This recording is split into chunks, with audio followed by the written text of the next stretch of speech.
Good day everyone.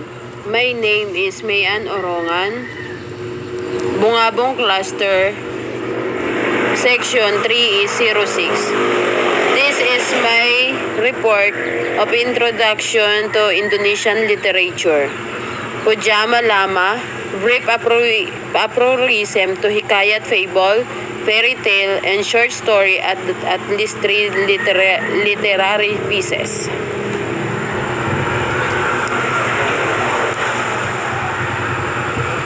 Introduction to Indonesian Literature. Indonesian literature encompasses enriched tapestry of story, poems, and plays.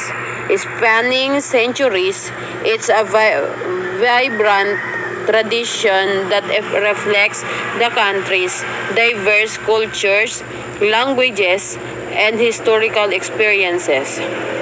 Origins of Indonesian literature has roots in oral tradition with the stories passed down through generation. These early forms included epics, myths, legends, and folk tales. Influence of Islam.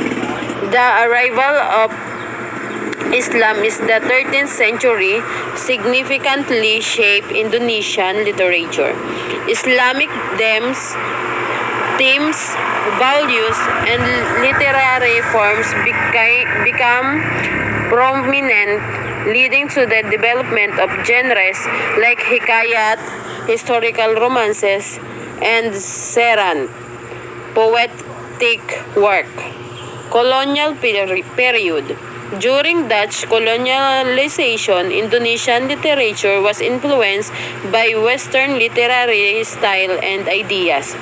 This period saw the emergence of modern Indonesian writers who explored themes of nationalism, identity, and social critique. Post-independence. After Indonesia's independence in 1945, literature flourished, reflecting the country's changing social and political landscape. New genres emerged and writers experimented with different style and themes. Pujangga Lama. Pujangga Lama translates to old poets in Indonesian. It refers to a group of influential poets and writers who flourished in the 17th and 18th century, primarily in Java. Classical Javanese language, they wrote in the refined and formal language of the Javanese court known as Kawi. Religious and philosophical themes. Their works often explore themes of spirituality, morality, love, and the human condition. Epic poems and serat. They compose long narrative poems like Serat Centini and Serat poetic works that explore Javanese history, mythology, and cultural values. Notable figures: Raden Ngabehi Ranggawarsita, famous for his epic poem Serat Centini, a vast work exploring Javanese culture, mythology, and philosophy.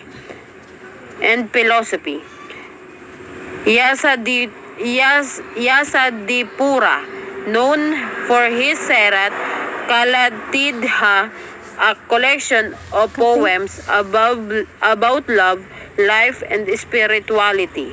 Brief aphorism to hikayat, fable, fairy tale, and short story.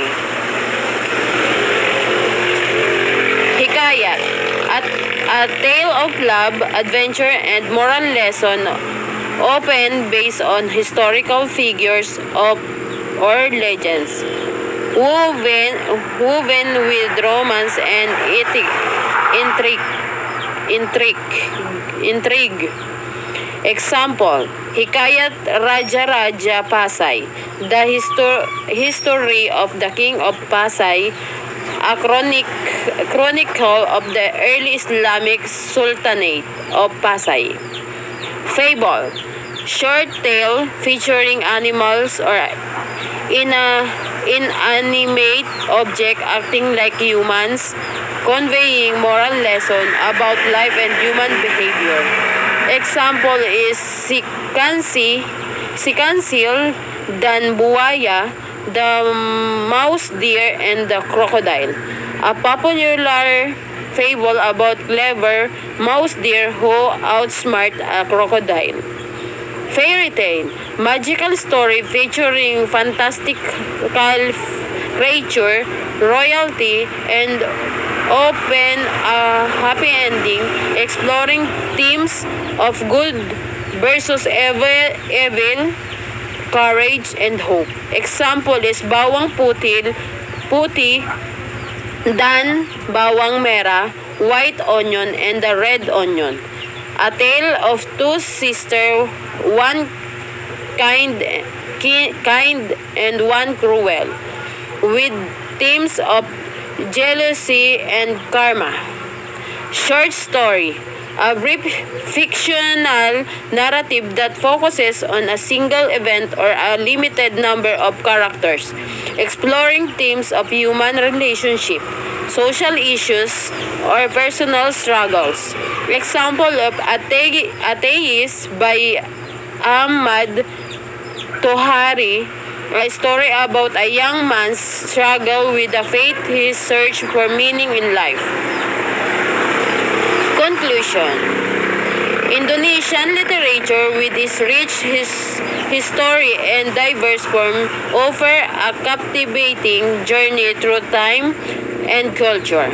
From the ancient epic and myths of the Old English period to the sophisticated poetry of the Pujangga Lama, Indonesian writers have consistently explored themes or heroism, spirituality, and the human condition. Genres like hikayat, fables, fairy tales, and short story demonstrate the versatility of Indonesian storytelling, capturing the imagination and offering timeless lessons. By exploring this literary tradition, we gain a deeper understanding of Indonesian culture, its values, and its enduring legacy. And thank you, everyone.